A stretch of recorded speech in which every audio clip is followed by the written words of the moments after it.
Good evening, everybody. Welcome to the Black Cultural Center for Nova Scotia. We want to tell you that you're part of our celebration. We're celebrating 41 years of life here in this center, on this spot, and we're looking forward to the next at least 40 with a new building expansion. And we want to let you know that these kind of programs that we're doing tonight are part of our next stage in growth. My name, in case you forgot, is Wayne Adams. And I'm going to be your host for tonight, which looks like an outstanding evening.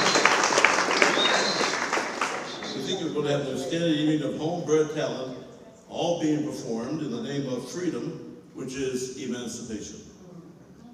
I think you'll be happy that you found your way here to join in and enjoy the Northern Star Music Society and their presentations in a program called Sounds of Emancipation, while at the same time honoring the purposeful legacy of the late Captain George Augustus Borden. I'd like to begin by acknowledging that we are in Mi'kma'ki, the unceded territorial of the Mi'kmaq people. We are privileged and thankful to be holding this event on land that is covered by the historic treaties of peace and friendship. At the same time, let's acknowledge the fact that our existence of people of African descent in Nova Scotia, we've been here for over 400 years. May we honor and offer gratitude to the ancestors who came before us to this land, and they came with a profound commitment not to let this history be lost, stolen, nor strayed. At this time, I invite you to stand, if you are able, to sing O Canada, performed by Italia Elmo Tafi, and the National Black Anthem, Lift Every Voice and Sing, performed by Charnel Colley. First, O Canada. Italia is so much easier.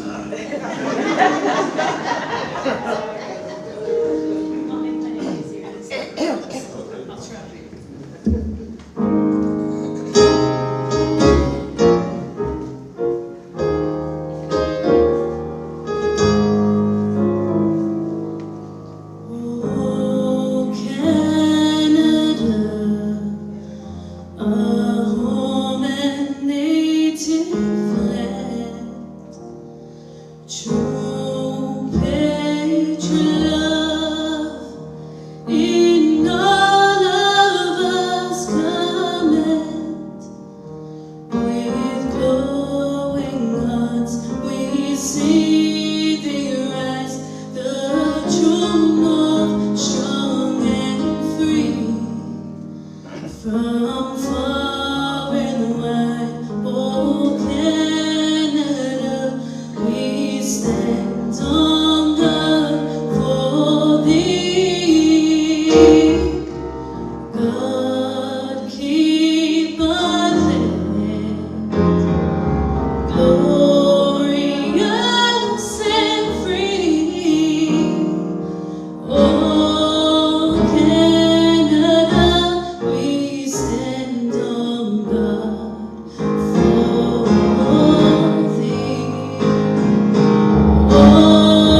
national anthem and lift every voice, and I'm quite sure he didn't want me to sing.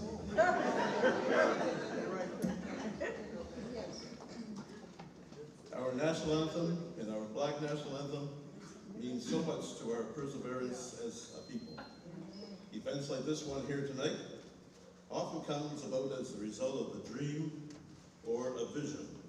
Right now we're about to witness and become a part of a vision from the one and only, from up home, the music master himself, Sean Downey.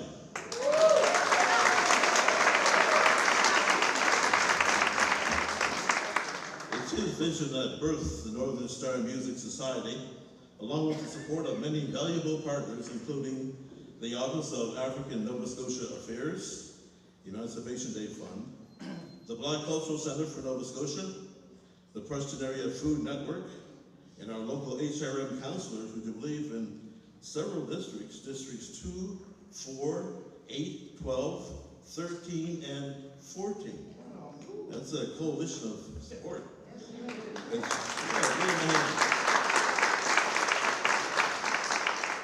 As well as our Member of Parliament, Darrell Sampson. Thank you to the Black Cultural Center for welcoming us to this important space of Black culture and history. The Center is now marking, as I said earlier, 41 years of operations, and we're excited as we work toward a new expanded center that will provide more space for more events like what you're doing right here, right now. So will you please join me, put your hands together, and welcome Mr. Mervyn Broom, my attaché for tonight. Mervyn is chair of the board of the Black Cultural Society and Center, and he has a few remarks for us tonight.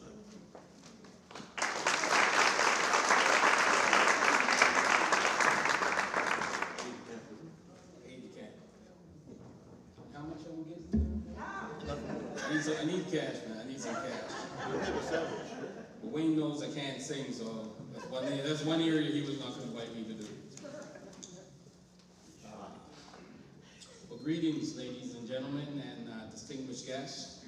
It is my pleasure as board chair of the Black Cultural Society to welcome you here today for this historic evening of gospel music and celebration of the legacy of the late Captain George Borden. Tonight's event, Songs of Emancipation, speaks to the remarkable legacy of music in our historic Black communities and how it created a beacon of strength and hope. The subject of emancipation is a time to reflect on our past struggles and know that with spiritual help from above, we overcame great obstacles. It is also special this evening that we are honoring the legacy of the late Captain George Borden, a veteran, community leader, trailblazer, and an advocate for change. He was a former director and program officer here at the Black Cultural Center and a tireless champion of the history and remembrance of the No. 2 Construction Battalion. We are so pleased to be part of this important event this evening and welcome our brothers and sisters from East Preston United Baptist Church and special guests. This event also aligns with our future expansion plans to have a state-of-the-art performance hall to support more events like tonight.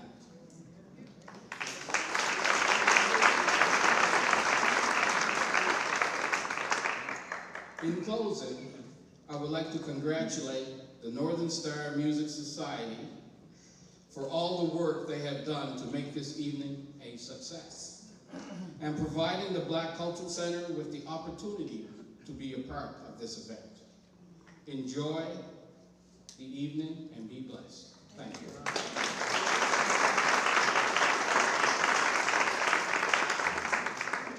You need some help up there, Wayne? I just want to make sure I do my job right. Thank you very much, Mervyn. Final remarks on behalf of the Black Cultural Center. And while we reflect on our past, we commemorate emancipation through the universal language of music. On August 1st, Canada marked Emancipation Day from coast to coast. Yes, we celebrated the day that the Slavery Abolition Act became law throughout the British Empire, including Canada, thus ending the practice of slavery for millions of African people and their descendants around the world. The act became law on August the 1st, 1834, marking the first Emancipation Day. Tonight we have some well-known local musicians who will make some good music to celebrate the movement and the empowerment of Black people's contributions to this province and the impacts of emancipation. Throughout history, gospel music has played an important role in motivating and empowering the Black community. Through the atrocities of slavery, the old Negro spirituals provided a source of strength, a source of peace, of endurance, of perseverance in the greater African community. The incredible impact this music has had has transcended time, dating back to the times of slavery when Black people looked for ways to gain new freedom.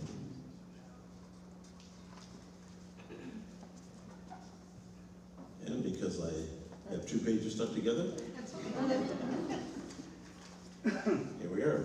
The Emancipation songs, or some people call them slave songs, have been traditionally rooted in gospel music and provided hope for freedom from bondage with a message of better days ahead.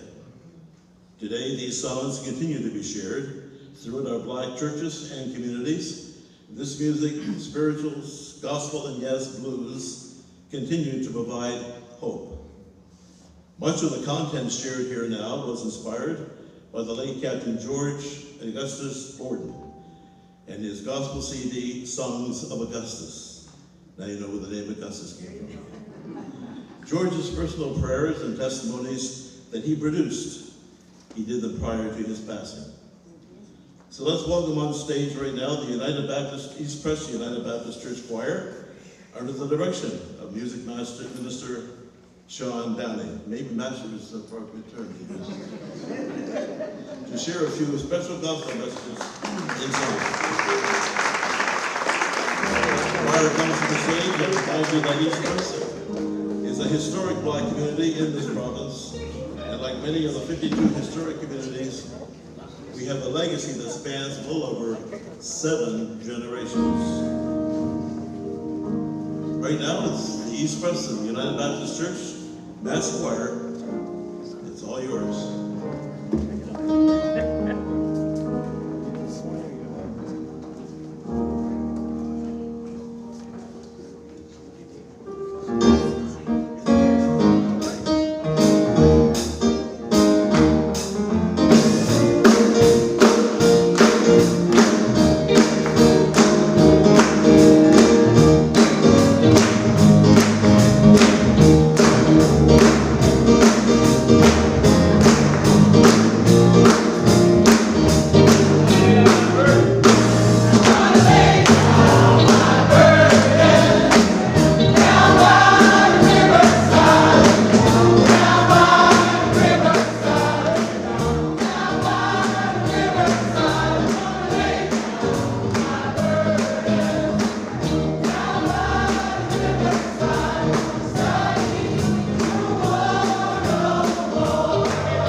And if you're not from Preston, Sunday mornings at 10 o'clock, you're invited. I'll take the liberty of inviting you to hear that music each and every Sunday. How about that? The deal? I think it's time for a new LP, Sean. Put it down on disc. It was 1977 that the East Preston Mass Choir produced an LP entitled Down by the Riverside. Co-production of Dr. Carolyn Thomas, myself, and Audio Atlantic, Halifax's first recording studio. So the big 33.5 RPM is still alive and well. In some homes, it's time for new ones. Let's stand by. Tonight we are also honoring the legacy of the past, the late Captain George Borden, and music from his CD, Songs of Augustus. Having served his country, Canada, for 32 proud years, half of which was in the Royal Canadian Air Force, the blue uniform, and the second half in the United Canadian Forces, the green uniform. Remember that? Everybody's in green? They've gone back again now. But in his retirement, Captain George Borden became well known as an author, a poet, a historian, a songwriter, and a playwright. In 1978, while still in uniform, he began creative writing along with amateur journalists. Because all of his poetry is composed of rhythm, rhyme, and meter, it was almost ordained that he would eventually transition to writing song lyrics. Thus, the gospel songwriting career being an important part of his legacy. We have a brief video clip that George produced with the Black Cultural Center for the Department of Education to share with provincial students.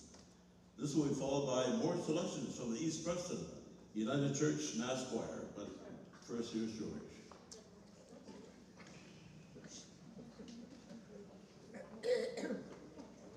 I never heard their cry, was a feeling that I had.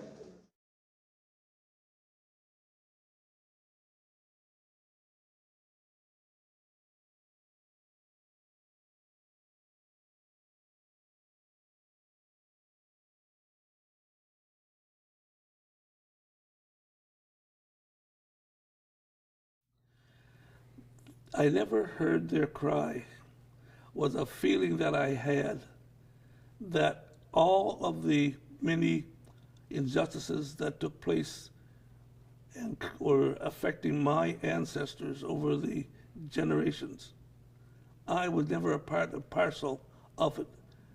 I never read it in a newspaper of the day. I didn't see it on television of the day, and therefore I couldn't feel it because I didn't get into it as deeply as I could. And because I never heard their cry, I wanted to try to understand what it was they went through. And I did that by closing my eyes and living the life of the stories that I had learned. It was only then that I began to realize what the impact really was. And I never heard their cry, but I felt their hurt, and I felt their loss of freedom, and I felt so many of their feelings just by closing my eyes and imagining that I was there. And in fact, if I am honest with you, I sometimes dream that I was part of that history.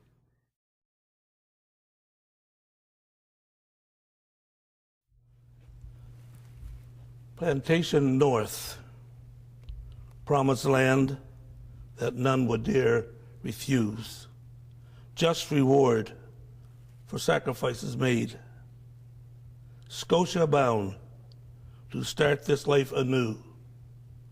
Plantation North. Refugees from bondage further south. Loyalists to kingdom and to king. Warriors with honor and respect. Plantation North. Reception less than others would receive. Processed like cattle to the slaughter bound. Dispersed without a thought to consequence. Plantation North. Granted land remote and barren rock, located furthest from the beaten path, cheated of entitled deed and law, Plantation North, forced to labor long in tools without, made to fast endure a chilling climb, kept away from others who might help, Plantation North, starving through the months from failing crops, freezing without heat or winter wear, dying from diseases never known, Plantation North. Ignorance caused from lack of learning more, violence to escape reality. Religion helped to bridge the gap of hell, Plantation North. Life still hangs by thread of day to day. Freedom borders on the edge of fear. Human rights denied without the law, Plantation North. Time has not erased the slaver's whip. Distant only serves another cause. Space is but a mere 6 feet of earth, Plantation North.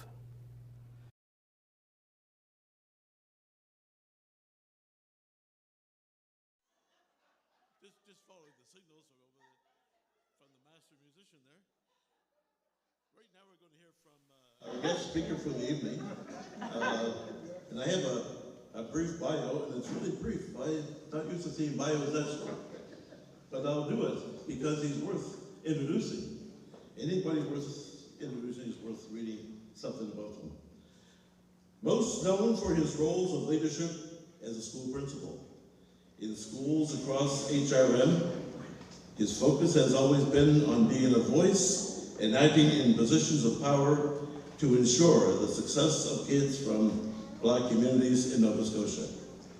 In addition to his multiple roles within school walls, you could also catch him refereeing a basketball game or several basketball games and acting as president of the Black Educators Association of Nova Scotia, an organization devoted to creating an equitable education system. He understands the flaws of the current curriculum across HRM that often are not approachable for Black students.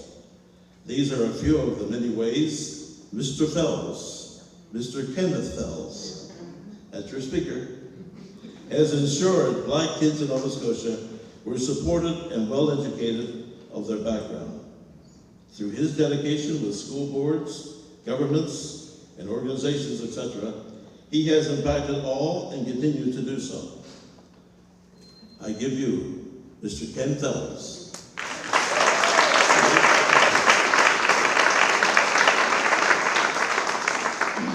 I was looking for you, didn't see you. And guys our size are hard to miss.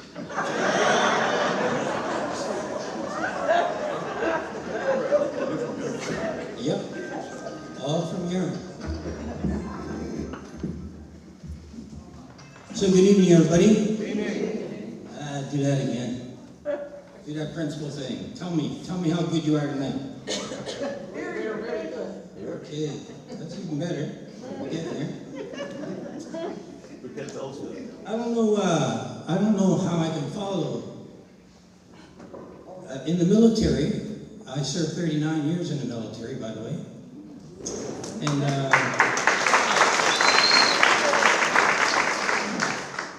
I think that's why Sean asked me to come up.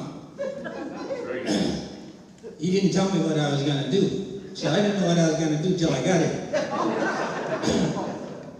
So when I saw Mervyn here, I knew I was in trouble.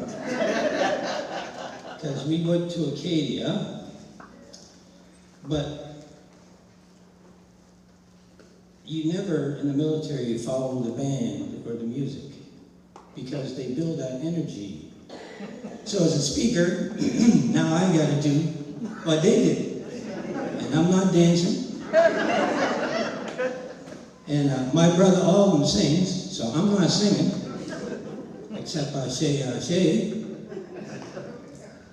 But I will enlighten you a little bit because we need to put Captain Borden's life into context and who he was and what he meant to many black soldiers. So, just like Mr. Adams mentioned, he talked about the elements. So when I joined in 1973, actually as an Army cadet in 1968, so there are a lot of parallels with me and Captain Borden. We're both Army cadets, except like Mr. Adams said, he went blue and I went brown. I want to stay close to my roots, I guess. And let's see what else. We came from big families, 11 in my family, 9 in his. We both have multiple members of the No. 2 Construction Battalion. So I think the only real difference in a lot of ways is that his folk came with the Black Loyalists. My folk didn't come with the Black Loyalists.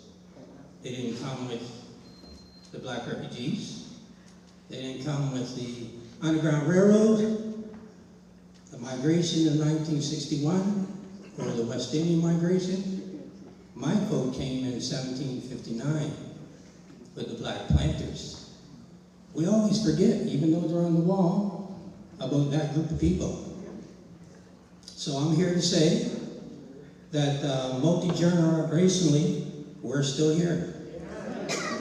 Isn't that Craig? Craig, you should be up here doing this. But anyway, so that's one of the things with multi-generational situations. And the other piece too is that we extend in Southwest Nova Scotia to all 58 segregated black communities. Not 48, not 52, but 58. We always forget there were black communities within white communities that are still significant today, but they were black. And I like to use the term people of black African ancestry because it makes me feel good. And it should make you feel good to know who you is. And it should make you feel good to know who you are and what you all about. So now, I can go through this document here, which, because of Sean, I had to go through because I didn't know what to do. Or I can go through this document here, which is a little less. Okay, so I got the word already, which is good. So I'm very proud to say that I knew Captain George for many, many years. In 1978, 1980s in particular, when I was a young officer in Halifax, and he was there as well. I also know that he was close to my mother, Ada Phelps. They work with the Black United Front, which is an organization we have to get back.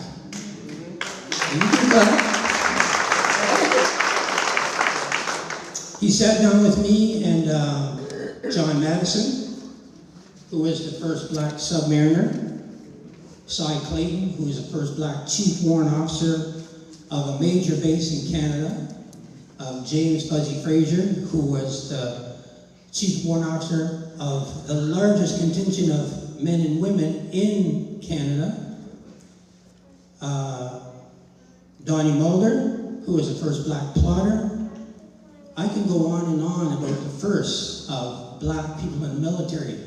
But to me, it's so important to express that because we don't celebrate our military very often. The RCMP, believe it or not, had it going on when they used to do show and tell. Our military is a No. 2 Construction Battalion. And the reason I say that is because with George Borden, he's one of the people who started the process of working on Dr. Rux's dream of ensuring that there was an apology for the No. 2 Construction Battalion. So contextually, I just want to take a moment to take us back in time when George and other black men and women, when they went to serve, when they were making $1.25 an hour. $1.25 an hour, because that's all they could do. The only jobs for us back then, in my hometown, they were making 30 cents for shoveling salt and coal. 30 cents a day. So the military looked really good. Or you could be a porter, which is kind of subservient, when you think that the German soldiers, when they came and were prisoners of war, they were treated better than our black soldiers who were actually serving them, with silverware, etc., etc. So you need to contextualize that when you think about the military. When you also think about the military, you should be thinking about black officers who served. I retired as a lieutenant colonel. I was the second black to wear the rank of lieutenant colonel in Nova Scotia. The first was a black dentist from Sydney. One of the things that George talked about was the doctor who actually served when the Halifax explosion. And if you remember his name, what happened to him is he was supposed to be the doctor that went forward in the No. 2 Construction Battalion. But they didn't take him. They actually took Anne Murray's father. Or did you know that? Yes. Good. Everybody raise your hand. You got one right. That's the teacher in me. So historically speaking, if you know those facts and you remember them, you understand some of the things you went through. But what I was getting to is the fact that black officers in the Canadian military are rare. We just got our first black general. All the years we've been here, 400 plus, we just got our first black general. He's still here. He's Navy. He ain't Army. And he's not Air Force. And, you know, I don't like to pick at George, but, you know, George, we used to call him Gorgeous George in the military, because George had those hair. That flowing hair. And in the Air Force, he could get away with it because they never wore a hat or a braid. Not me, I don't have no hair no more. But now things have changed in the military. But I was so proud to see him because as a phys ed teacher, of course, he was some 18, 20 years older than I was. But to see him inspire me. And if you understand black men and black women in the military, how good you look in uniform. How good you look in uniform. And when I used to watch those men march in the parade, and I used to hear those Blakeys, we call them Blakeys, when they're clicking those heels, because black men, when they march, they got a soul rhythm that you cannot stop. Everybody wants to touch the,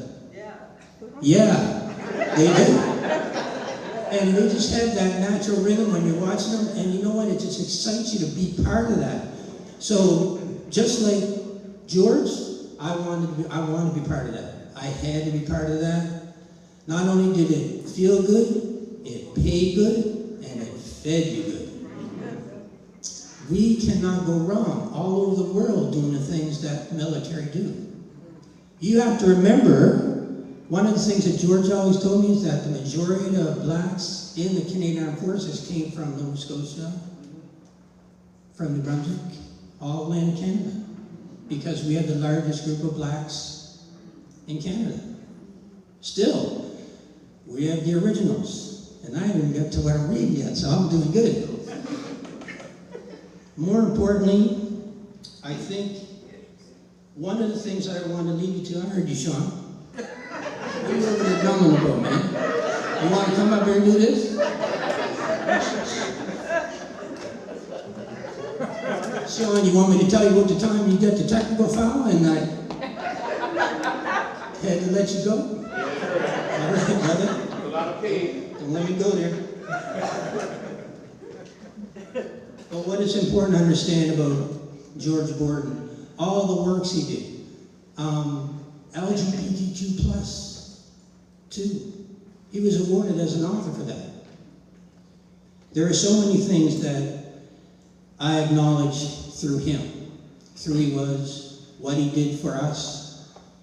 We put together the blacks in uniform at Nelson Winder Elementary School in 1999.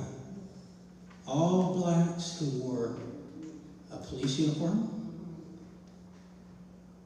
whatever uniform, police, military, and the women as well. They came in a blizzard.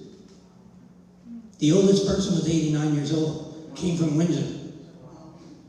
All their medals shining. It was fantastic. Admirals were there. We tried to do it again, but we couldn't get our act together.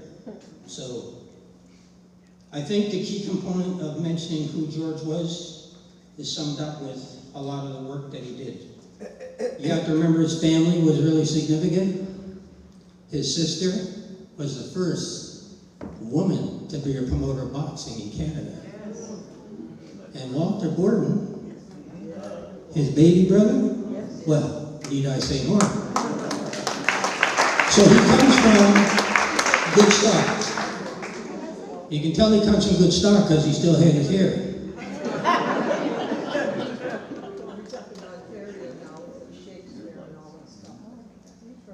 But as I close, because I don't want to be up here all night, but I could, I just want to do one thing. I want to remind everybody that number 2 Construction Battalion, the very first parade that they had, Ken Fells was marching in that parade. So were the, what do they call them folks at the time? Oh, Tuskegee Airmen, in case people forget. Tremaine Downey, my buddy, he was the piper. And the number 2 Construction Battalion were all that. You know, they had weapons over there and they weren't allowed to use them. So they go in stretchers, Vimy Ridge, and get picked off. Yeah. So let me close by reading the poem that has certainly allowed Captain George to be who he was. The bugle called and forth we went to serve the crown, our backs far bent, and build what must be done, but near a fire an angry gun. No heroes, we know not one. With deep lament, we did our job, despite the shame our manhood robbed. We built and fixed the game to prove our worth as proud black men, and hastened shore to Kaiser's End. From Nova Scotia port to Seaport Square, errands to France and conflict there at Ville-la-Joie and Place Perron. For good king to right the wrong, the number 2, 600 strong. Stripped to the waist and sweated chest, midday's reprieve must needed rest. We dug the hull and lifted high, from trenches deep toward the sky. 9 fighting troops and yet we die. The peace restored, the battle won. The black sweat toil and beat the Hun. Black blood was spilled, black bodies maimed. For medals brave, no blacks were named. Yet proud were we, our pride unshamed. But time will bring forth other wars. Then give to us more daring chores, that we might prove our courage strong, preserve the right, repel the wrong, and proud we'll sing our battle song. Ashe. Thank you very much.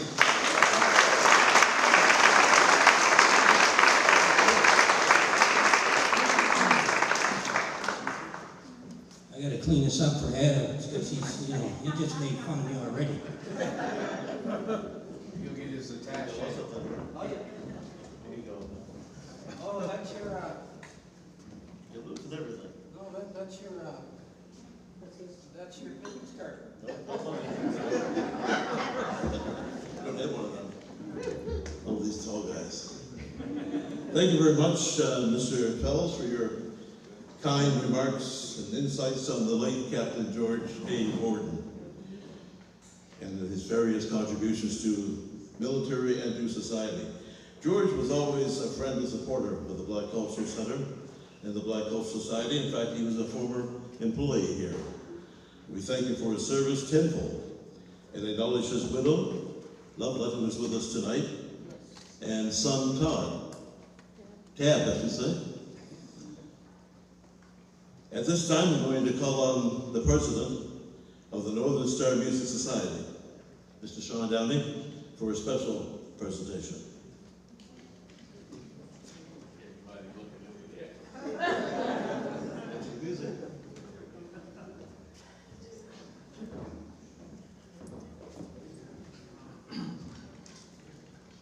For those that may not know, my name is Sean Downey. And it's my pleasure as the president. It is my pleasure as the president of the Northern Star Music Society to thank you all for coming tonight.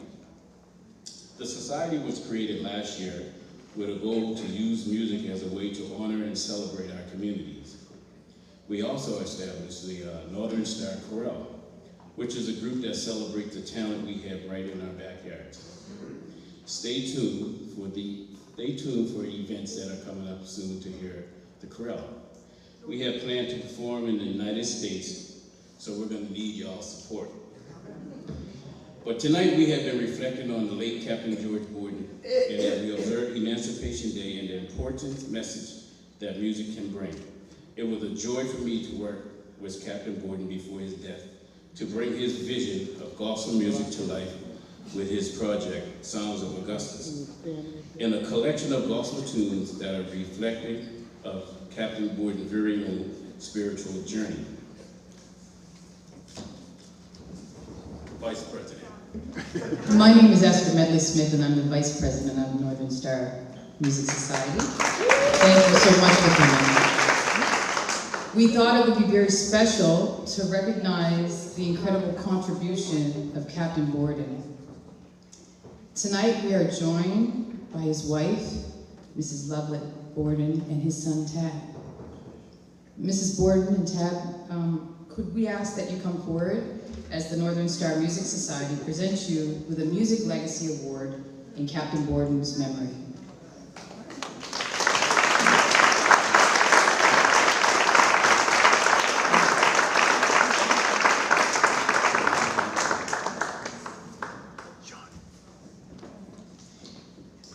Push over. You're whipping that mic, push over. Yeah. And the award reads, the Northern Star Music Society proudly presents the late George Borden with the Northern Star Music Society Legacy Award in recognition of the use of gospel music to create change and to promote Black culture and heritage.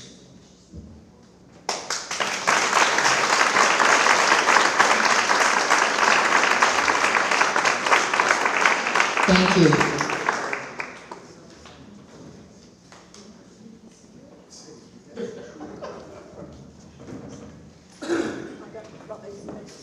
Can I be asked to say something?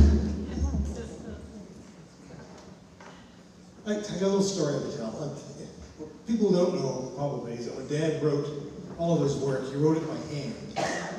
And he had probably the worst penmanship known to mankind. He truly could not read it.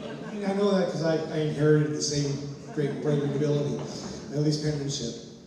All of his words were, say, written in ink, but they're all transcribed onto the computer so the rest of us can read them. I love that. And who knew that she had taken ancient hieroglyphic studies in a previous life? Because that's what she needed to read his writing. But so all the work that we see today, she's had her hand involved in all of that. Thank you.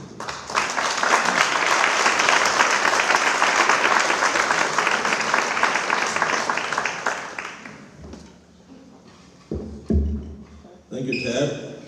Thank you, Sean. I want to thank you for your dedication and passion in sharing the music and ministering your wonderful craft the way you do. Bless you.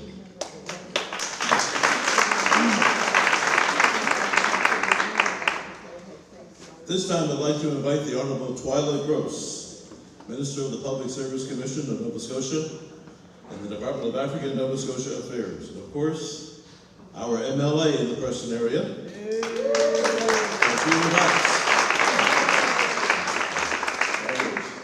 Thank you.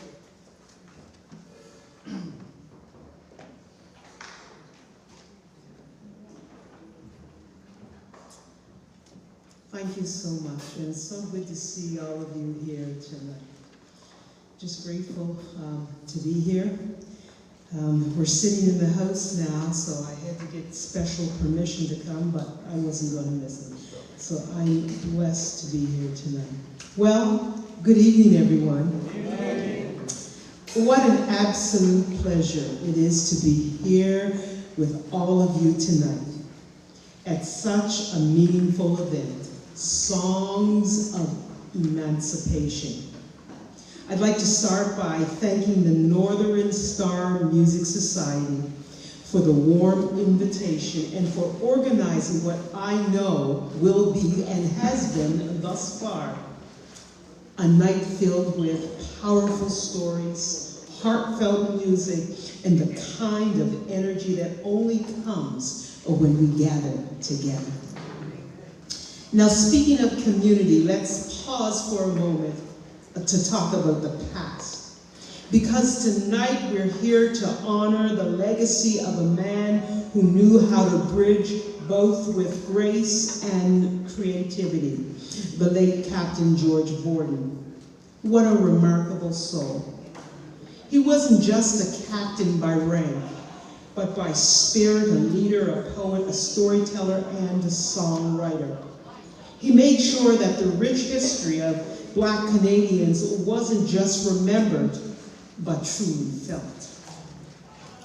Captain Borden knew the power of music and stories. He understood that through song, through verse, and through narrative, we connect deeply, not just with our history, but with each other.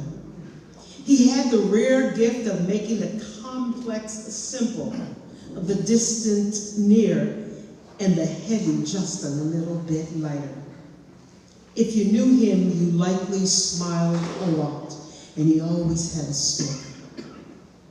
Tonight, as we share in the songs of emancipation, we carry forward that legacy because emancipation isn't just a historical fact.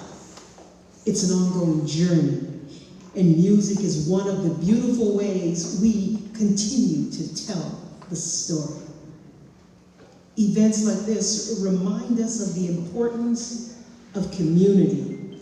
We stand here not just as individuals, but as a collective, bound by the stories of our ancestors, the dreams of those who came before us, and the hope we carry forward for future generations. And let's be honest, tonight isn't just about history. It's also about joy, about celebration, and about coming together in a room filled with good music and good people. So, I know you've already had your hands clapping already, and I'm sure that will continue. Let's keep celebrating. Let's keep telling our stories, and keep making sure that our voices, our history, and our joy resonate far and wide, just as Captain Borden did so beautifully. Thank you again for having me here tonight. Let's enjoy our time in these moments together. And I can't wait to continue to hear the beautiful sounds that will fill this room in honor of emancipation. Thank you.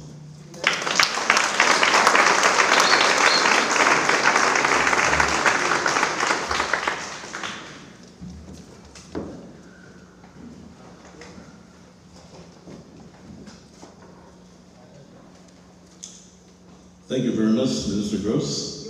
Very appropriate words, as I heard the Premier say one time. She speaks so well. Yes.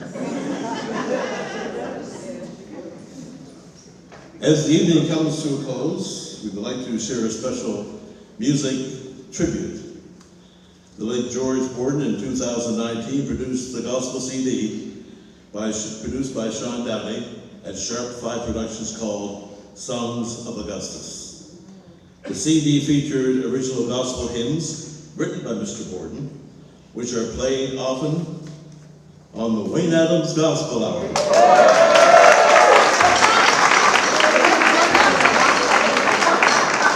If I might be so bold as to give myself a plug. You know, we're heard every Sunday, 8 a.m. and 8 p.m. 105.9 in the FM dial. And you can hear us around the world at seasidefm.com. I'm going to ask you humbly to put your hands together, not for me.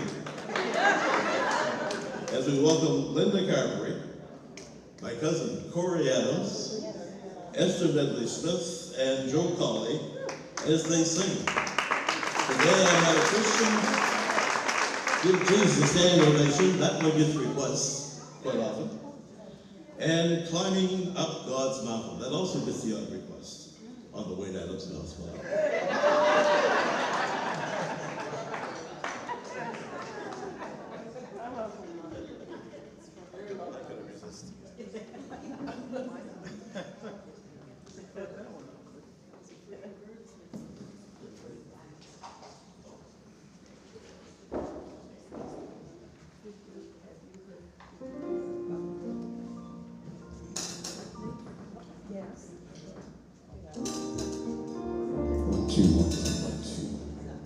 Mr. Downey, since you're in charge here this evening, I wanted to,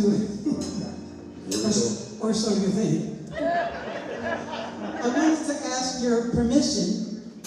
Something extraordinarily wonderful happened to me today, and I'm simply asking your permission for me to let the audience know. So whenever you're ready.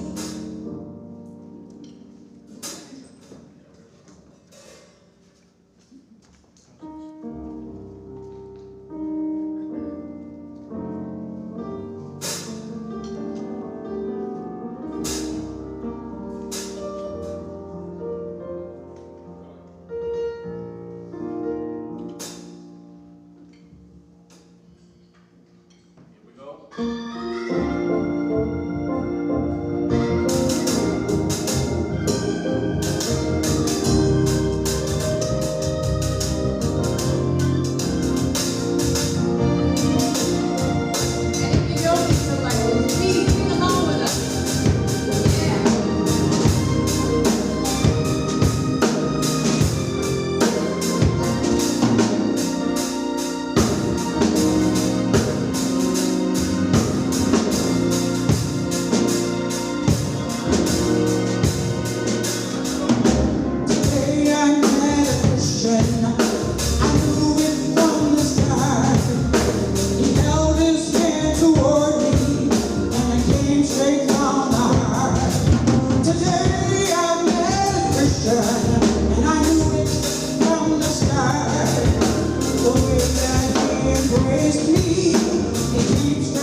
standing ovation,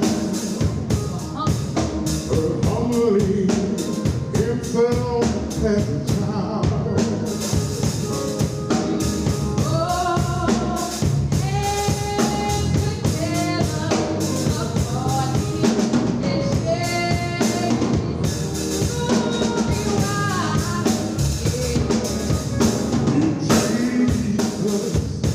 Standing ovation,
the anthology of songs by George Augustus Gordon, The Songs of Augustus.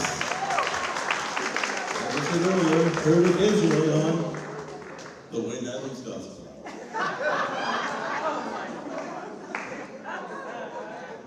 Yes, climbing up God's mountain, give Jesus a standing ovation. They're popular on the globe. Thank you, Linda Carver, Cousin Corey, Esther Medley Smith, and Joe Colley for sharing that incredible medley.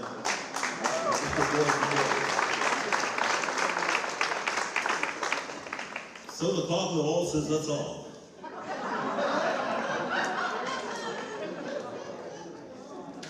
I want to give thanks tonight to the Northern Star Music Society for this splendid presentation and promotion, if you will. Thank you very much.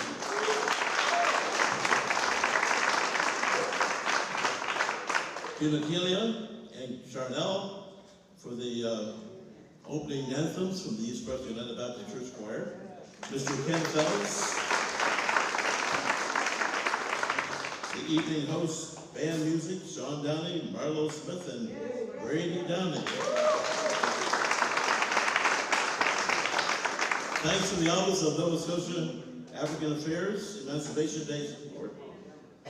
The Honorable Minister, Twyla Gross, Russell Gross, Mervyn Broom, New Broom Street Clean, and the staff at the Bicultural Center. Auxiliary Food Network, Faye Downey, those wonderful coalition of HRM counselors from districts 2, 4, 8, 12, 13, and 14. From the Member of Parliament, Darrell Sampson, representing Sackville, Preston, and Chesapeake. The Atlantic Superstore in Cole Harbor. And of course, a very special thank you to you. Give yourselves an applause.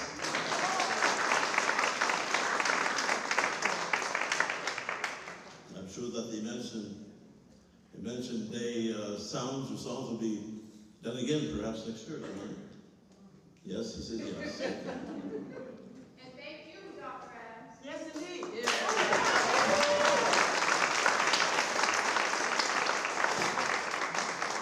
That was the tune, we're on a 5.9.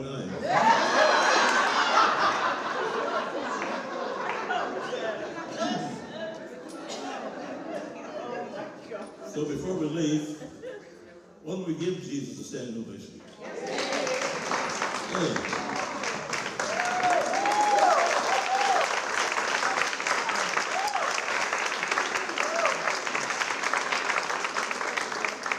And while we're on our feet, let's bow our hearts together as we give our Heavenly Father, our Creator, thanks for all that took place here tonight under His grace and mercy. As we depart, we ask God's blessings for our safe journeys from here to our homes. But first we thank God for the refreshments we are about to receive, for all nourishment we receive comes from Him. It is in His name that we pray. Amen. Amen. Thank you. God bless. Safe journeys. Come again and again.